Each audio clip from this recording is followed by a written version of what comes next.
नमस्कार, मैं साध्वी देवयोगिनी पतंजलि योगपीठ हरिद्वार से और आप सभी देख रहे हैं इंडिया टीवी। आयुर्वेद के शास्त्रों में कहा गया है रसात बलम बलात् स्थैर्यम स्थैर्याद आत्मेंद्रिय बलम सुखम, यानी कि रस से बल प्राप्त होता है। हम जो भी भोजन ग्रहण करते हैं उससे हमारे शरीर में एक रस बनता है, उसी रस से हमारे शरीर को बल प्राप्त होता है। और बलात् स्थैर्यम, उस बल से शरीर में स्थिरता आती है। और स्थैर्यात आत्मेंद्रिय बलम सुखम, यानी कि उस स्थिरता से जो हमें रस से बल मिला और उस बल से जो स्थिरता मिली, उस स्थिरता से आत्मा और इंद्रियों का सुख प्राप्त होता है और वही सुख सच्चा सुख है। शरीर में अनेक तरह के पोषक तत्वों की आवश्यकता होती है, जिनमें से कि सबसे मुख्य होते हैं विटामिन डी और विटामिन बी12। आज के इस सत्र में हम इन्हीं दोनों के बारे में बात करेंगे कि ये दोनों क्या हैं, इनकी कमी शरीर में किस तरह पूरी की जा सकती है और कौन कौन से सहयोगी तत्व इनकी कमी को दूर करने में सहायक होते हैं। पहले जानते हैं कि क्या होता है विटामिन डी। विटामिन डी एक वसा में घुलनशील तत्व है, एक विटामिन है। वसा में घुलनशील यानी कि फैट सॉल्यूबल। फैट सॉल्यूबल होने के कारण ये क्या करता है, जब हम किसी भी स्रोत से विटामिन डी अपने शरीर में प्रवेश कराते हैं तो ये कुछ दिनों तक चल जाता है, क्योंकि ये फैट सॉल्यूबल होता है। और वहीं पे अगर देखें विटामिन बी12 तो ये वाटर सॉल्यूबल होता है। वाटर सॉल्यूबल होने के कारण क्या होता है कि हम जो प्रतिदिन विटामिन बी12 किसी भी स्रोत से ग्रहण करते हैं, वो अतिरिक्त मात्रा में जो भी होता है वो प्रतिदिन का प्रतिदिन शरीर से बाहर निकल जाता है। इसलिए हमें विटामिन डी की आवश्यकता लगभग हफ्ते में एक बार और विटामिन बी12 की आवश्यकता प्रतिदिन के आधार पर होती है। विटामिन डी हमारे शरीर की हड्डियों के लिए बहुत ही आवश्यक होता है और विटामिन बी12 हमारे तंत्रिका तंत्र यानी कि नर्वस सिस्टम के लिए बहुत ही आवश्यक होता है। विटामिन डी जहां हमारी हड्डियों को मजबूत बना के रखता है, वहीं विटामिन बी12 हमारे हाथों पैरों की नसों तथा मस्तिष्क के कार्यों में सहयोगी होता है। हम विटामिन डी को सीधा सीधा सूर्य से प्राप्त कर सकते हैं। विटामिन डी सूर्य से प्राप्त नहीं होता, बल्कि सूर्य की किरणों की उपस्थिति में, उसकी रोशनी की उपस्थिति में हमारा शरीर बनाता है। इसलिए सूर्य की किरणें जब सीधी हमारे शरीर पे पड़ती हैं तो हमारा शरीर विटामिन डी को बनाने की प्रक्रिया करता है। यदि हम किसी भी रूप में कैल्शियम का ग्रहण करते हैं, शरीर में कोई भी सप्लीमेंट या कोई प्राकृतिक रूप से हम कैल्शियम का ग्रहण करते हैं, तो वो शरीर में तब तक अवशोषित नहीं होता, हमारा शरीर उसको तब तक अब्जॉर्ब नहीं कर पाता जब तक हमारे शरीर में विटामिन डी अच्छी मात्रा में नहीं होता, सफिशिएंट मात्रा में नहीं होता। इसलिए जैसे कि आपको बताया, विटामिन डी सूर्य की प्राकृतिक धूप से आपके शरीर में बनता है और विटामिन बी12 आप प्राकृतिक पदार्थों जैसे कि मकई, एलोवेरा, मोरिंगा आदि पदार्थों से प्राप्त कर सकते हैं। आइए जानते हैं कुछ योगाभ्यास जो कि सीधे सीधे हमें विटामिन डी या फिर बी12 प्रदान नहीं करते, परंतु उन्हें शरीर में अब्जॉर्ब करने में, यानी कि हम जिन स्रोतों से उन्हें ग्रहण करते हैं उन्हें शरीर में पचाने में सहायता करते हैं। जैसे कि आप जानते ही हैं कि खाया हुआ अपना नहीं होता, पचाया हुआ अपना होता है। यानी कि हम कुछ भी खा लें, कई तरह के पोषक पदार्थों का ग्रहण कर लें, पर वो हमारे शरीर को तब तक लाभ नहीं पहुंचाते जब तक पाचन क्रिया अच्छे से ना होकर वो शरीर में अच्छे से अवशोषित ना हो।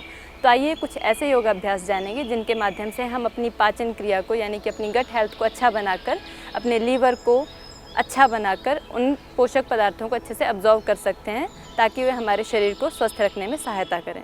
तो आइए योगाभ्यास के क्रम में सबसे पहले देखते हैं सूर्य नमस्कार।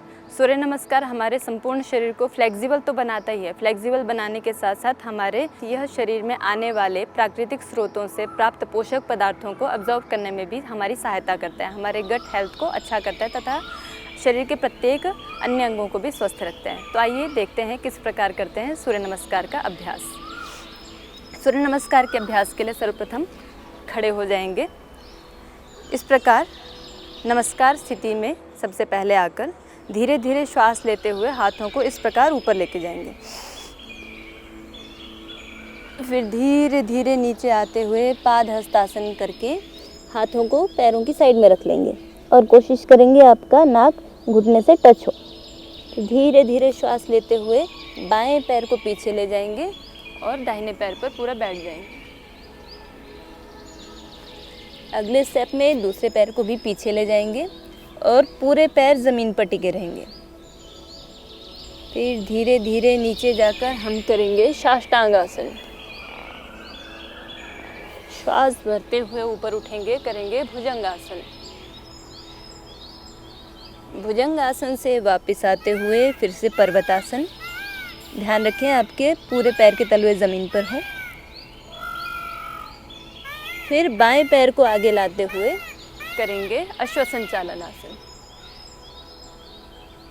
दूसरे पैर को भी धीरे धीरे आगे लाएंगे और करेंगे पादहस्तासन। धीरे धीरे वापस ऊपर उठते हुए हस्तोत्थानासन। धीरे धीरे वापस आ जाएंगे नमस्कार आसन। इस प्रकार सूर्य नमस्कार के 12 अभ्यास होते हैं। एक बार तीव्र गति से इसे करेंगे। 1 2 3 4 5 6 7 8 9 10 11 12। तो इस प्रकार हमने देखा कि कैसे करते हैं सूर्य नमस्कार का अभ्यास, जो कि हमारे शरीर को मजबूत, स्थिर के साथ साथ प्राकृतिक स्रोतों से प्राप्त पोषक तत्वों के एब्जॉर्प्शन में हेल्प करते हैं। आइए आगे देखते हैं 1-2 और आसनों के अभ्यास, जो कि हमारे पाचन तंत्र के लिए अच्छे हैं, ताकि हमारे प्राकृतिक स्रोतों से प्राप्त पोषक तत्वों का एब्जॉर्प्शन अच्छे से हो सके। हम करेंगे लेटकर भुजंगासन का अभ्यास। आइए बैठकर पेट के बल लेट जाएंगे।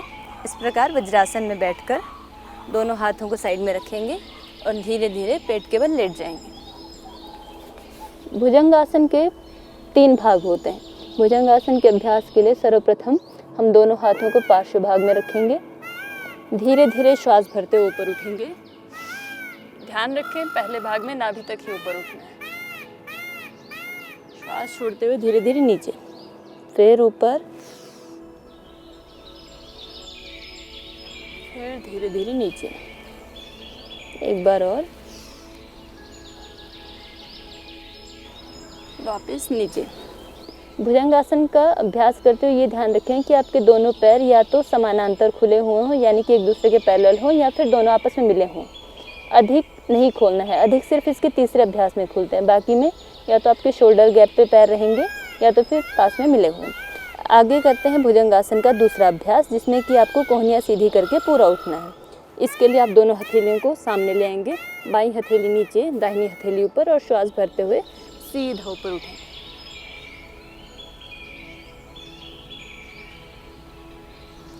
चेस्ट और शोल्डर को पूरा ओपन करके रखेंगे और गर्दन को जितना पीछे की तरफ कर सकते हो उतना पीछे कर लेंगे। धीरे धीरे वापस नीचे। एक बार और करेंगे।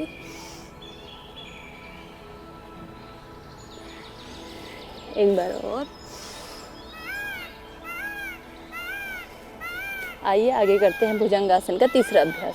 भुजंगासन के तीसरे अभ्यास के लिए हाथों को फिर से साइड में रख लेंगे, पैरों में हल्का सा गैप करेंगे और श्वास भरते हुए ऊपर उठेंगे।